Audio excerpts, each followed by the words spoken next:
नमस्कार. आकाशवाणी औरंगाबाद केंद्राच्या बातमीपत्रात मी ओंकार माहोरकर आपलं स्वागत करतो. सुरुवातीला ठळक बातम्या. सैनिकांच्या पत्नींसंदर्भात वादग्रस्त विधान करणारे आमदार प्रशांत परिचारक यांच्याविरुद्ध कारवाई करावी, तसंच शेतकऱ्यांच्या कर्जमाफीच्या मागणीसाठी विरोधकांचा दोन्ही सभागृहात गदारोळ, कामकाज तहकूब. मुंबईत शिवसेनेचा तर सोलापूरमध्ये भारतीय जनता पक्षाचा महापौर. माजी महसूल मंत्री एकनाथ खडसे भूखंड गैरव्यवहार प्रकरणाचा लाचलुचपत प्रतिबंधक विभागाकडे तपास. आणि जागतिक महिला दिन विविध उपक्रम राबवत साजरा. आता सविस्तर बातम्या.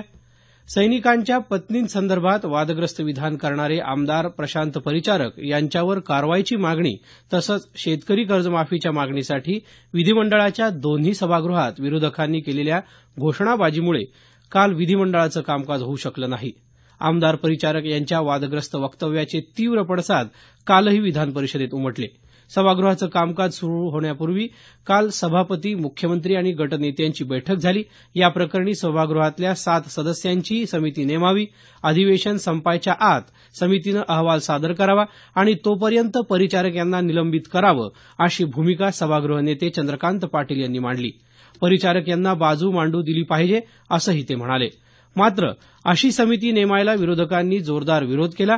परिचारक यांना बडतर्फ केल्याशिवाय सभागृहाचं कामकाज होणार नाही, अशी भूमिका राष्ट्रवादी काँग्रेस पक्षाचे सुनील तटकरे आणि काँग्रेसचे भाई जगताप यांनी घेतली. विरोधकांच्या घोषणांमुळे सभागृहाचं कामकाज एकदा 15 मिनिटांसाठी आणि नंतर दिवसभरासाठी तहकूब करण्यात आलं.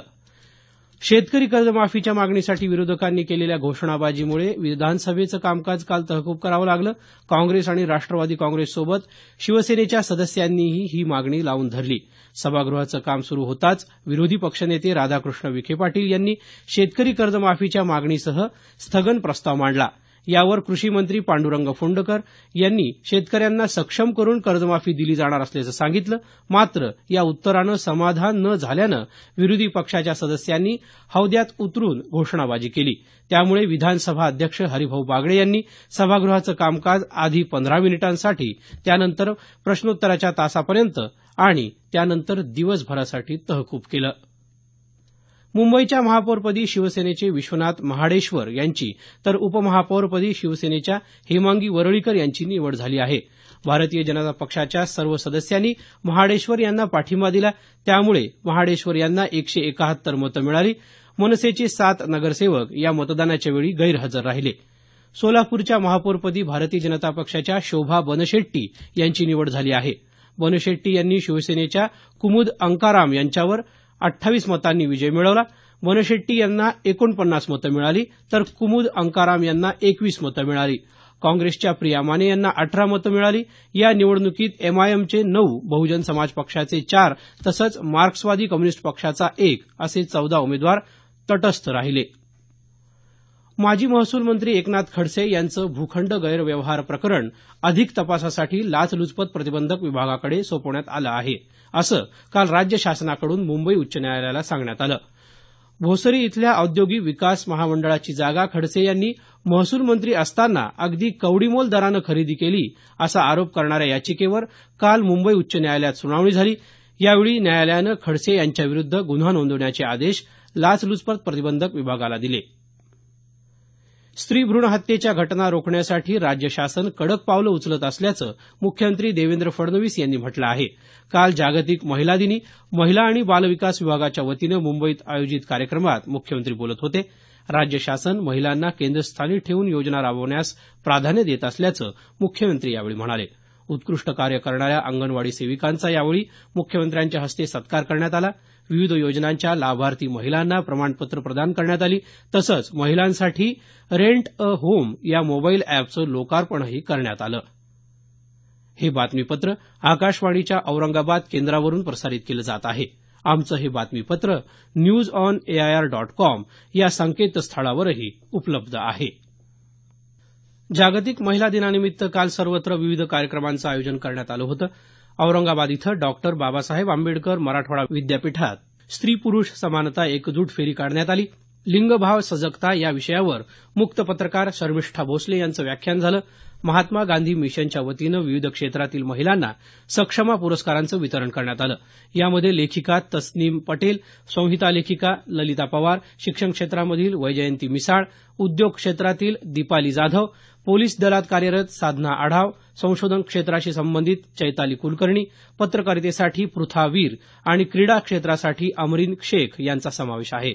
यावेळी अश्विनी दाशरथे यांनी ललिता पवार, तस्नीम पटेल आणि दीपाली जाधव यांची प्रकट मुलाखत घेतली. याशिवाय शहरातल्या विविध महिला संघटना, संस्था आणि कार्यालयांनी विविध उपक्रम राबवत महिलांचा सन्मान केला. बीड जिल्ह्यात महिलांनी दारूबंदीची मागणी केली आहे. काल महिला दिनानिमित्त जिल्हाभरातल्या महिलांनी दारूबंदीसाठी एकत्र येत जिल्हाधिकारी कार्यालयावर तिरडी मोर्चा काढला. जागतिक महिला दिनाचं औचित्य साधून वैद्यकीय शिक्षण विभागामार्फत महिलांसाठी मोफत स्तन कर्करोग पूर्व तपासणी शिबिरास कालपासून सुरुवात झाली. राज्यातल्या सर्व वैद्यकीय महाविद्यालयांमध्ये येत्या 17 तारखेपर्यंत ही तपासणी सुरू राहणार आहे. या शिबिरात आधुनिक उपकरणांद्वारे तपासणी आणि मार्गदर्शन केलं जात आहे. औरंगाबाद जिल्ह्यातल्या सर्व तालुक्यांमध्ये येत्या 14 तारखेला पंचायत समितींच्या सभापती आणि उपसभापती पदांसाठी निवडणुका होत आहेत. राज्य निवडणूक आयोगानं या निवडणुका घेण्याची अधिसूचना जारी केली आहे. लातूर शहरासह विविध ठिकाणी पाणीपुरवठा होत असलेल्या केज तालुक्यातल्या धनेगावच्या मांजरा धरणात पुरेसा पाणीसाठा असल्यानं यंदा लातूरला पाणी टंचाई जाणवणार नसल्याचं महापालिका नगर अभियंता S.N. काझी यांनी सांगितलं. वितरण व्यवस्थेतल्या अडचणींमुळे सध्या शहराला आठवड्यातून एकदाच दिलं जात असलेलं पाणी लवकरच आठवड्यातून 2 वेळा देण्यात येईल असा प्रस्ताव असल्याचं त्यांनी नमूद केलं. औरंगाबाद, जालना आणि पैठण शहराला जायकवाडी धरणातून होणारा पाणीपुरवठा बंद करण्याची नोटीस सिंचन विभागानं दिली आहे. औरंगाबाद महापालिकेकडे 6.5 कोटी रुपये, जालना नगरपालिकेकडे 1,32 लाख रुपये तर पैठण नगर परिषदेकडे 66 लाख रुपयांची थकबाकी आहे. वारंवार नोटीस देऊनही थकबाकी भरत नसल्यानं उद्यापासून दररोज 2 तास पाणी कपात करण्याचा निर्णय सिंचन विभागानं घेतला आहे. 13 मार्चपर्यंत ही थकबाकी न भरल्यास संपूर्ण पाणीपुरवठा बंद करण्यात येईल असं या नोटीसीमध्ये म्हटलं आहे. उस्मानाबाद जिल्ह्यातल्या तेरणा मध्यम जलप्रकल्पातून तेर, ढोकी, तडवळा आणि येडशी या गावांसाठीचा पाणीपुरवठा पुन्हा सुरू करण्याची मागणी उस्मानाबादचे आमदार राणा जगजितसिंह पाटील यांनी पालकमंत्र्यांकडे निवेदनाद्वारे केली आहे. गतवर्षी या धरणात पाणीसाठा नसल्यानं संबंधित गावांना पाणीपुरवठा झाला नाही. मात्र सध्या धरणात पुरेसा जलसाठा असल्याचं त्यांनी निवेदनात म्हटलं आहे. जालना जिल्हा मध्यवर्ती सहकारी बँकेचा स्थगित निवडणूक कार्यक्रम सुरू करण्याचे आदेश मुंबई उच्च न्यायालयाच्या औरंगाबाद खंडपीठानं काल दिले. पंचायत राज संस्थांच्या निवडणुकींमुळे बँकेच्या निवडणुका स्थगित केल्या होत्या. या निर्णयाला बँकेचे संचालक संदीप गोरे यांनी न्यायालयात आव्हान दिलं होतं.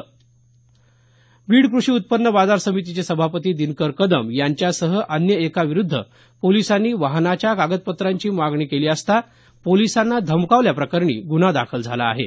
बीडच्या स्थानिक न्यायालयानं त्या दोघांना 14 दिवसांची न्यायालयीन कोठडी सुनावली आहे. केंद्र सरकारचं माता, बाल आणि किशोरवयीन मुलांचं आरोग्य जनजागृती अभियान राबवण्यासाठी बीड जिल्ह्यातल्या पिंपळनेर या गावाची निवड झाली आहे. यानिमित्त पिंपळनेर इथं आरोग्यविषयक जनजागृती करणारे विविध कार्यक्रम घेण्यात येत आहेत. शेवटी पुन्हा काही ठळक बातम्या. सैनिकांच्या पत्नींसंदर्भात वादग्रस्त विधान करणारे आमदार प्रशांत परिचारक यांच्याविरुद्ध कारवाई करावी तसंच शेतकऱ्यांच्या कर्जमाफीच्या मागणीसाठी विरोधकांचा दोन्ही सभागृहात गदारोळ, कामकाज तहकूब. मुंबईत शिवसेनेचा तर सोलापूरमध्ये भारतीय जनता पक्षाचा महापौर. माजी महसूल मंत्री एकनाथ खडसे भूखंड गैरव्यवहार प्रकरणाचा लाचलुचपत प्रतिबंधक विभागाकडे तपास आणि जागतिक महिला दिन विविध उपक्रम राबवत साजरा. याबरोबरच हे बातमीपत्र संपलं. आमचं यानंतरचं संक्षिप्त मराठी बातमीपत्र सकाळी 10 वाजता.